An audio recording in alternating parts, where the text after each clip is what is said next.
বাবা হোটেলে রান্না করেন, মা শ্রমিক। এবার তাদের ছেলেই হলো WBCS গ্রুপ এ অফিসার। হ্যাঁ, ময়নাগুড়ির দৈবনাথ রায় দেখিয়ে দিলেন গোটা বাংলাকে একটা মানুষের ইচ্ছে শক্তি আর মনের জোর তাকে ঠিক কত দূর নিয়ে যেতে পারে।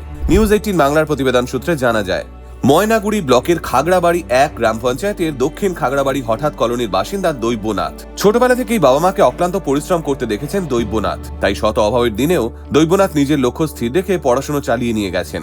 দৈবনাথ 2022 সালে প্রথমবার WBCS পরীক্ষায় প্রিলিমিনারি উত্তীর্ণ হন, কিন্তু দুর্ভাগ্যবশত সেই সময় এতটাই অর্থকষ্ট ছিল তাদের যে প্রিলিমিনারি পাশ করেও মেইনসে বসা সম্ভব হয়নি দৈবনাথের পক্ষে। কিন্তু স্বপ্ন দেখা ছাড়েননি তিনি, তাই 2023 সালে ডিসেম্বরে আবারও পরীক্ষায় বসেন দৈবনাথ এবং 2023-এই প্রিলিমিনারি, মেইনস, ইন্টারভিউ সব যথাযথভাবে পেরিয়ে আজ দৈবনাথ একজন WBCS গ্রুপ এ অফিসার।